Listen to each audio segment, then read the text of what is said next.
Guys, if you're enjoying the clips that we are putting out on this channel, you can consume all our podcasts in small clips right here. We chunk them together and release them just for your convenience. Do not forget to press the subscribe button. I want to understand what happens to Chanakya's thought, because he, as a co-founder of one of the greatest empires, and with him Chandragupta, his son Bindusara, seems to have continued it, but it seems to die down with Ashoka.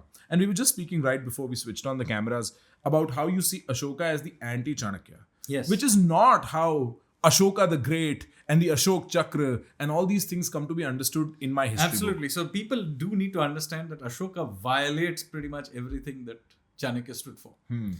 So first of all, Ashoka, by the way, comes to power by usurping the throne and killing all his brothers. Having come to power, he then converts to Buddhism. We don't know exactly why, but my own sense is that because there were all these other Ajivikas and Jains and others in it. So there must have been various factions. He was from the Buddhist faction. And so very early on in his, after becoming king, he becomes a Buddhist. This happens at least 4 years before this, his invasion of Kalinga. Which is the famous... Yes. Yeah, right. This whole business of him converting after seeing the Dead bodies. in Kalinga is completely made up. There is no evidence of this at all. So the evidence is very clear that 4 years before this invasion, he was already a Buddhist. Now, he carries out the invasion of Kalinga, etc.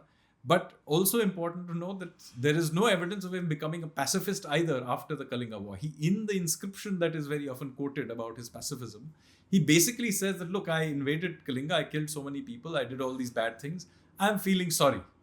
But the very next line he says, if you forest tribes behave badly, I will do the same thing to you. And then feel sorry again. Yeah, so the point is it's a threat.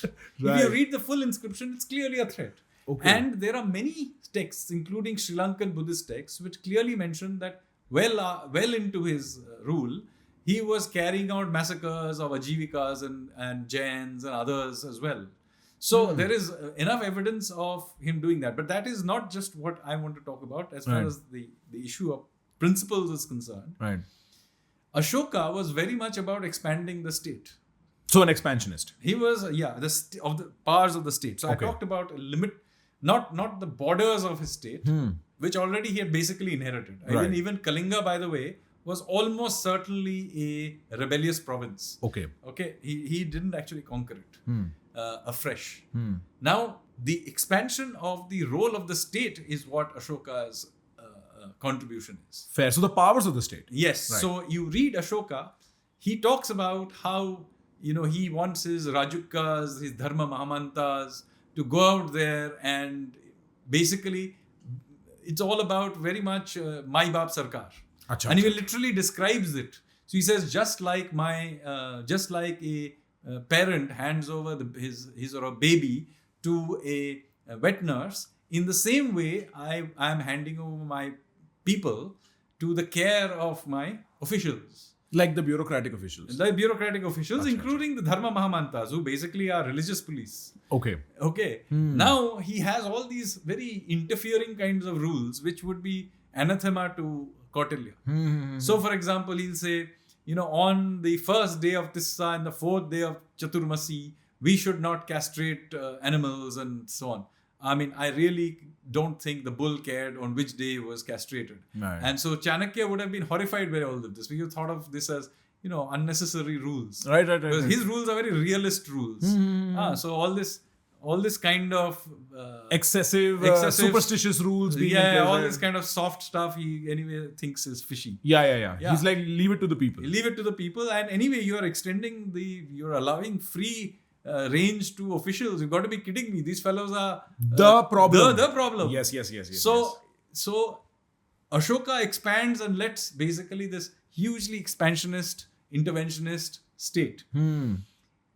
And so you end up with basically, meanwhile, obviously all of this requires fiscal expansion. So what happens, and we know that by the time you're well into the second half of Ashoka's rule, there is massive fiscal stress on the system.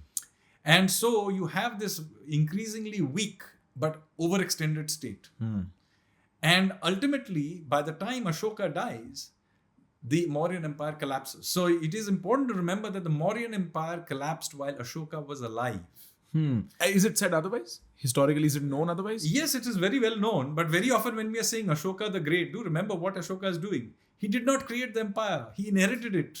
And that in fact, too he through murder. usurped it. Yes, right. Yeah. And then he overextends the state, and in his own lifetime, that empire collapses.